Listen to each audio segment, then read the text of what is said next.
Hi, welcome to Maranatha Teaching Channel. My name is Femi Fenojo, your host. I have a special program for you today. Today I have a special guest. I call him Brother Aaron. This gentleman, he is brilliant. He works in my church. In fact, we are in my church at the moment. We're in the hall, and some months ago, Brother Aaron actually asked me some question, and I decided that we could actually share this on the platform, and that's what we are going to do today. So he works in the church, and it's been such a great blessing to us at the GBC School of Ministry. So please welcome with me, Brother Aaron. Thank you very much. Praise the Lord. So what we're going to do is that we are going to just have a program today where we talk around some questions that I believe that it will be relevant to all of us. I hope and I pray that this will be a tremendous blessing to you. Praise the Lord.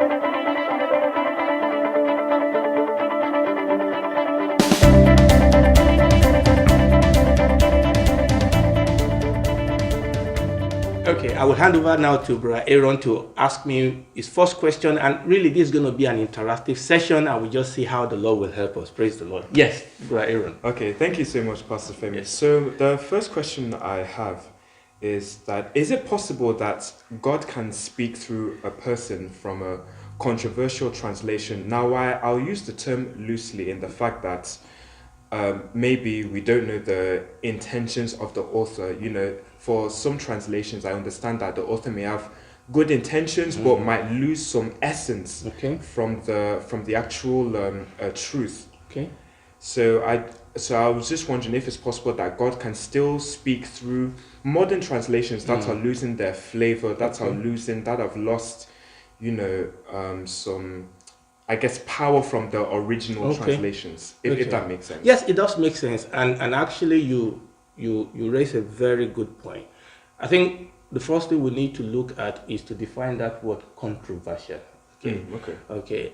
I will separate between what we will call controversial translation and probably translation that I will call occultic translation. Occultic, okay. Let me try and explain what I mean. There are some group that are considered to be occultic that are not really Christian, that mainstream Christian consider them to be occultic. For example, the Mormons, for example. Oh, yes. They have their own Bible. Okay. For example, the Jehovah's Witnesses, they have their own Bible. And the reason why I'm separating those one is because, unfortunately, most of them have their own Bible because they want to smuggle their unholy doctrines into the Bible. I mean, a good example is John 1:1 in the New World Translation of the Jehovah's Witness. They said, "In the beginning there was a God." A God, yes, I think I remember. And they tried to smuggle this a God into they clothe it in scholarship. Yeah, they make it so exactly. They make it sound as if like this was a scholarly type of translation, which is not true. So so we definitely have some translations that are dangerous. Okay, that's why I'm separating. They are dangerous because they were written with hidden agenda. Yes. Because they want to smuggle their unholy doctrine. They want the Bible to give them, how will I put it now, to give them a reason for saying that what they were saying is right. Okay, so those ones I would definitely say for people to move away from that. Oh, definitely. I mean, unless obviously if one is using it with the grace of God to do a study, to try and expose some of those things. Oh, yes. So people need to stay away from those translations. That's absolutely very important. Clear cut. Okay. I mean, I've read the New World Translation of the Jehovah's Witness before, so I know what I'm saying. Okay. So we'll leave those ones now. Then we come to this controversial one. Okay. Yes. All right. I think for us to actually be able to talk about this a lot, I think we also need to talk about two issues. Number one, why do we have so many translations? That's true. Yes. Okay. Number one. Number two, why do we even have the translation of another translation? For example, you have a King James, and then you have the New King James. Okay. Yes. You have the American Standard Version, then you have the New American Standard Version. Yes. Okay. So that's very important. The truth is this: we have different translations for quite a number of reasons. Sometimes it's because different people want their own translation. For example, you have the Americans with their own translation, you have the British with their own translation, and also we have different Bible societies that also have their own translation. So you have the NIVs and you have the Good News, and a whole lot of these actually come out from different, Bible society that want to print the Bible. So we do have reasons why people have different translation. Also, obviously, we then have translation where people want to modernize the English. Yes. And that is where we have the authorized King James, and then you have the New King James, or you have the modern King James. Essentially, the whole idea is for people to actually bring out the Word of God in modern English. Modern times. So like maybe for younger people absolutely to understand compared to the old ye and thou and absolutely, the thou, the thine. But we could argue whether the thou, the thine makes English difficult to read. But that's for me personally, I don't mind it. Absolutely. Yes. Interestingly enough, some study have actually shown that children can actually quite understand the King James because of the way it is written. Is poetic. The way it is written, it actually makes it easy to remember it. But yes, the truth is that people have this different translation to modernize it. Oftentimes, even this modern day translation, they were supposed to modernize the language of the previous translation. Unfortunately, history has shown us that is not always the case. Sometimes they do change things. So those are one group. Now, there is this bigger group, which is where the controversial one comes in. Yes, I think that's what I have in mind. And this is where the bigger one comes in. So I need to talk about the difference between translation and transliteration. Okay, I think this is where people tend to get this thing mixed up. Okay, I think people need to understand that not every Bible translation is really a translation, and this is very important. By definition, a translation is when a group of people, scholars, go back to the original language of the Bible. Yes. And they read the original language and they translate it word for word. Exactly. Okay, phrase for phrase from the original language into English. Yes. Now that is a translation. Exactly. Okay. Now, and good example of that obviously will be King James, will be NIV, will be American Standard Version. Okay. Now some of these versions are strictly word for word, and studies have shown that if you want to talk about translations that are really word for word, the American Standard Version comes first. Okay. Word for word. Yes, I've started to use it a bit more now. Okay, actually, absolutely. Yes. Word for word. It's very beautiful. All right, it is. And then King James is up on top there in translation that are word for word. Now, some of these translations also are combination of word for word and phrase for phrase. And that is when they are still good translations. And that is when you'll be talking about the NIVs of this world and the good News Bible of this world. They are translation, word for word, phrase for phrase. Now, then we now come to the transliteration, and we talk about books like the Message. Just to cut you. So let's say the amplified version, okay, because I know that one is very expansive. Yes. So just for my benefit and the viewers' benefit, that one, is that a translation? He says it's a translation. Okay. In fact, thanks for saying that. In fact, Amplified Bible is also one of the top translation. Okay. Yes. And the reason why the Amplified Bible is such a good translation is because of the way the Hebrew and the Greek word is. Sometimes it can be difficult to get one word to translate or to bring the sense out. Yes, exactly. Of some of these words in Greek and Hebrew. And that is what Amplified does for us. It gives you a flavor. I mean, it obviously, it's all in the name. It amplifies it. Obviously, it then makes it a bit difficult to read it. Yes, because it's very lengthy. Exactly. But Amplified is a very good translation, and it brings out for us the difficulty that translators have to translate from the Hebrew Bible or the Greek Bible into English. English is not a very rich language, actually.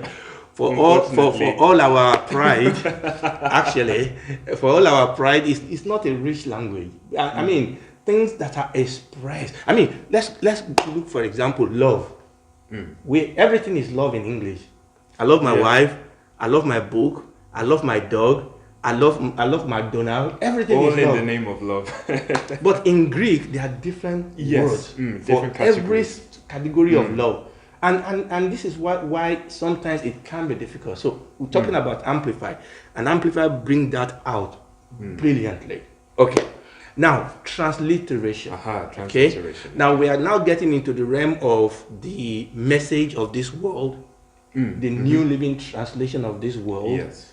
Now, people need to understand that people that come out with this Bible, they are very clear that they were not trying to translate the Bible word Definitely. for word. I think that's very, very important. And that is what people need to understand, that these people, they don't set out to translate the Bible word for word. What they've set out to do is to translate the Bible thought for thought. Thought for thought. Okay. Quick question. Yes. I'm going quick to question. interject. Yes. Now, you've just mentioned now translating the Bible thought for thought. Now, there's a passage in Scripture that talks about any man who takes out any word that's written in. I'm just paraphrasing. Yes. That takes out any bit of God's words. Will be judged. Or his part in eternal life will be removed. And you're right. And this is why I separated first. Yes. Those dodgy group that are definitely occultic, they are trying to smuggle unholy thing into the Bible. They are trying to smuggle their own doctrine into the Bible. Now, the people that do the transliteration, they were not trying to do that. They are honestly trying to act like pastors. Okay. What they are honestly trying to do, because some of the concept of the Bible may be strange to some modern people. Yeah, that's so what true. they are trying to do is to take the language, the culture of the Bible, and put it in a sense, if you like, in the language of the marketplace. The only problem with that is that, as honest as that is, it has its very, very great drawback. And I think as long as people understand that, I think my issue with the transliteration is that most people use them as if they are translations. Yes. And that is the problem. Yes, I think that's the main problem that, I guess in my opinion, that the church would face. Like when people say, like, oh, I'm reading from the, honestly speaking, I'm reading from the NLT translation. It's like, I mean, before I knew about even what a transliteration was, I was thinking to myself, okay, this is the NLT translation, you know, they're all translations. Yeah. And, you know, now that you've brought into light transliteration, it's sort of, it's like the mystery is starting to unravel. It's like, you know, I'm starting to discern a little bit on what really is a translation and what is not a translation. What isn't. Yeah. Absolutely. And this is, I'm trying to look for a portion in the Message. I mean, I love the Message translation. I remember when this Bible first came out, it was so brilliant. But I am not deaf, or I'm not blind to his drawback. Okay? And again, the drawback, like I said, is understanding that, look, this is a transliteration. It's not a translation. It's not trying to give me the original Bible word for word. You see, the problem with that is this. Okay, one of the way we study the Bible is by doing word study. Yes. Okay, word study. You do word study. Now, it's absolutely so difficult to do a word study with a transliteration. Okay, because they are not using the original word of the Bible. And a whole lot of the fundamental teaching of the Word of God actually hinges on you understanding the word that was used. And when you read a transliteration, to all intent and purpose, you are the mercy of whoever did that transliteration. So you are reading their own thought, as it were. And good as that may be, there's still a lot more locked up in those words than what whoever the author of that transliteration is. Now, let me see this. If I can give an example.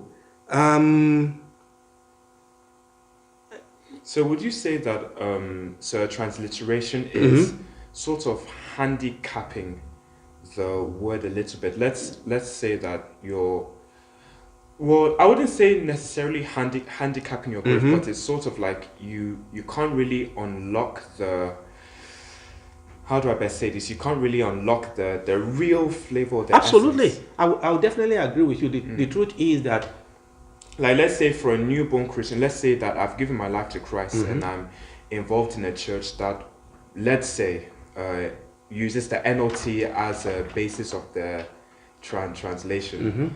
And you know, and I'm reading, I'm understanding, I'm able to see concepts, you know. But then down the line, you know, I'm not aware that, you know, there's an original translation like King James, like there's a translation out there which has more, how would I put it, more power, more like, you know, the authentic, you know. No, you're right. The truth is this: the transliteration set out to make things clearer, and they do help. But you're right; they do put a restriction. A restriction, yes, around understanding the truth of the scripture. I've actually seen the scripture I was trying to read. Let me read. I want to read, and you'll find this interesting. This is from the Message translation. I want to read Romans chapter 8 from verse 1. With the arrival of Jesus the Messiah, the faithful dilemma is resolved. Those who enter into Christ, being here for us, no longer have to live under a continuous low-lying black cloud. A new power is in operation. The Spirit of life in Christ Jesus, like a strong wind, has magnificently cleared the air, freeing you from a fated lifestyle of brutal tyranny at the hand of sin and death. Now, this is where I'm going. Verse 3. God went for the jugular when he sent his own son. He didn't deal with the problem as something remote and unimportant. In his son, Jesus, he personally took on human condition, entered the disordered mess of strongly humanity in order to set it right once and for all. That is brilliant as a prose. Oh yes. As a poetic writing, but it's using a language that actually distract a little bit from when you read this from the original scripture. Okay, it is good. So I sometimes let me tell you what I'm saying. Okay. Okay. When we study the Bible, you must study the Bible using a translation. Okay? You can support it with a transliteration. Just like when you read a portion of the Bible, you can look into a commentary. Okay? Oh, yes. The problem is if people use this transliteration as a primary like their study foundation, Bible, like their number one, you know, it's going to no hinder, contest. it's going to restrict their understanding of the scripture. I mean, obviously, at the end of the day, it's the Holy Spirit that reveals the truth unto us. But people need to understand that these are transliterations, and the authors of this Bible already clearly said these are transliterations, and it's absolutely fine if people read them in church. I mean, like when you see when Brad Bile, you know Brad Bile. Oh, Brad Bile, yes, he's been here. It will tell people to read from so many different translations. It brings the flavor out. And people will read Message, people will read New Living Translation. But it's always good to have as the foundation a good translation as your primary Bible study book. So yes, so it's like when I was growing up in primary school, we grew up reading fairy tales like Little Red Riding Hood, Jack and the Beanstalk, you know, I can't remember the rest. Okay. There's so much, but and then when I grew up, I read the same fairy tales, but obviously their bits changed a little bit. And I was like, wait, but that's not like the one I read before. Why is there, you know, two different versions? And then as I grew up even more, when I was reading about the origins of the fairy tales, I was like, so there is there's an origin of the fairy tale that I read in primary school.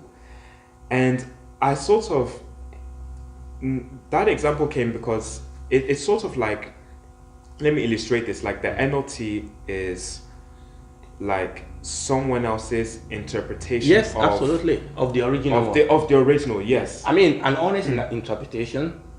Yes, definitely. Maybe even a helpful interpretation. Oh yes, but definitely has its helpful. own limitation. Yes. Okay. It sometimes it can almost say, maybe I don't want to use the word. Maybe you could say watered down translation or transliteration to some degree, because they are trying to make it accessible to so many other people. But I use this transliteration all the time. I think people just need to understand that they are transliterations. Yes. Know what they are about and use them like that. I think once people understand the tools that they're using, absolutely. Like, once they understand the sort of, I guess, swords, the word of God that they're using, you know, once they trace the origin, I think they'll be able to, you know, make a better judgment on what to base their study on. I mean, one of the things you will say in the scripture is that when you look at the life of our Lord Jesus Christ and you see that sometimes some of the things he said hinges on a particular word. Yes. Or a particular keyword. And it actually shows how important it is to be able to understand the word as it came out originally. Exactly. Okay. And this is what we are saying. This is absolutely not a case against the transliteration. No, it is not. It is understanding using the right tools, okay? Because if we use the wrong tool for the wrong job, we are going to get the wrong result. It's really knowing which tool to use and knowing how to combine these two together. They are helpful. Ultimately, they are helpful as long as we use the right tool and as long as we use the right combination of tools. We are going to be back because I believe there's a part 2 to what we are doing today. God bless you.